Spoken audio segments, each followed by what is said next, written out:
Now, obviously, I want you to go to Pompeii and I want you to see the real deal, but you don't have to go to Pompeii. You can go to the Metropolitan Museum of Art in New York City, which has removed an entire room from Pompeii and rebuilt it inside of the museum. And this is it, or this is one wall. This is called Cubiculum M. Remember, cubiculum is Latin for cube or four-sided room. And the archaeologists identified this cubiculum as Cubiculum M. It was from a villa in Bosco Reale, which was another town destroyed by the eruption of Mount Vesuvius. And here we see another typical style of Roman painting where you would have these fake architectural elements that would open out into these imagined spaces. So we're supposed to stand in this room, here it is, and then look out across these columns, almost like a row of columns looking out into like an open landscape, and then see these fantastic displays, or fantastical, fantasy-like displays of architecture that recede into the background. It's extremely opulent, isn't it? Here's another fresco I really like. I didn't give you the title of it because it's not an official artwork, but it's called Still Life with Eggs and Thrushes. And what we see here was painted inside one of the kitchens of a room in Pompeii, or in a house in Pompeii.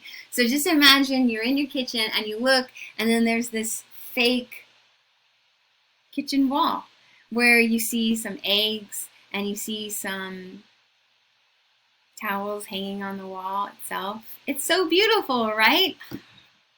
It's just a fun, or it's a way of showing the kind of fun they play with these optical illusions. Here's another one. This is not a painting, but a mosaic floor. And this was located in the dining room of a house in Pompeii. And the mosaic tiles have been created to look as if the floor is dirty with food droppings.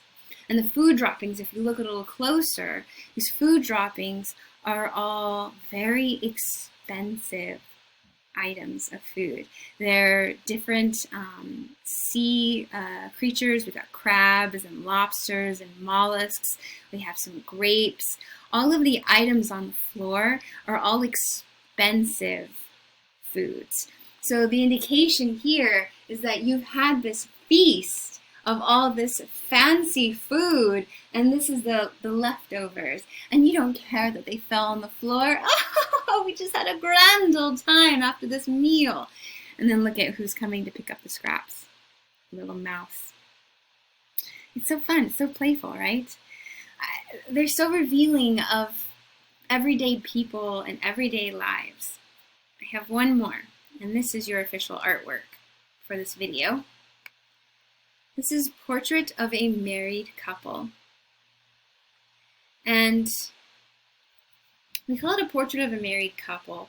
We see a young man and young woman, and they are presented here in this small square panel. And these types of double portraits are very common for married couples.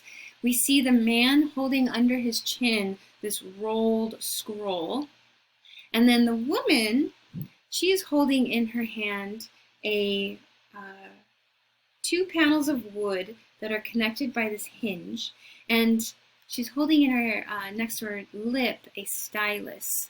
What she's holding is called a codex, and I've given you one here, an example. A codex would be two panels of wood that would have a shallow layer of wax inset, and they would be able to hinge closed or open, and then you would use a sharp tool like a stylus, and then you could write into the soft wax. It's basically a notebook.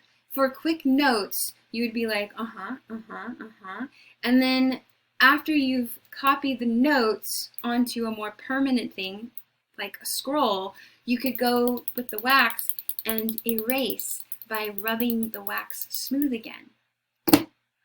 We have lots of examples of codexes.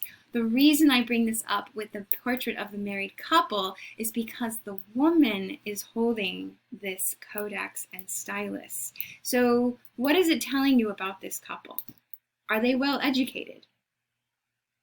Yes, they are. They both hold in their hands evidence of not only the ability to reading a scroll, but they also know how to write. And she knows how to write, doesn't she? They are connected to each other with this very closely shared eye line and the shared space. So they're united. It's not two individual portraits, but a closer connection between these two. And we see reading and writing together in one. The detail of this piece is breathtaking. We can see her hairstyle, the way that her curls, these ringlets must have been in fashion as they fall down her, across her ears and down her temples. And look at the way that they look out into the space. They activate the space. They're active participants in this moment, the shared moment with the viewer. Again, we don't know who they were, but they offer us an example of what Roman paintings must have looked like. This activation of space, a consistent use of highlights, midtones, and shadows to model the figure, very detailed attempt at realism with the curls and the hair, and then also this discussion of status through the painting and the connection between the intelligence of the viewer with the objects that they hold. I just love her. Before we leave Pompeii, I want to bring up one issue: the preserving of Pompeii. Pompeii has been under a lot of scrutiny recently because they have had a difficult time of balancing the income of money from tourism and then the need to preserve this site from looting, from wear and tear and exposure to the elements. So here we are looking at two restorers. This man here is restoring a mosaic floor. This woman here is actually working on the Villa of Mysteries itself. She's filling in the cracks to maintain the plaster fresco from falling off of the wall itself. The Villa of Mysteries went through a really interesting preservation earlier. When did this happen? Earlier, a few years ago, in which they used lasers. These lights here are actually lasers that were microscopically cleaning the frescoes.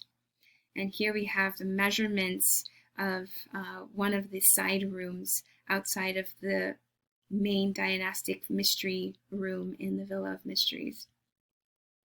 Now, as I said, it has been a difficult issue of maintaining the Pompeii itself with the rise in tourism. And, I mean, honestly, people, they want to see these things. I want you to see these things, but they are doing this with so many people coming in that it's becoming irresponsible for the site itself.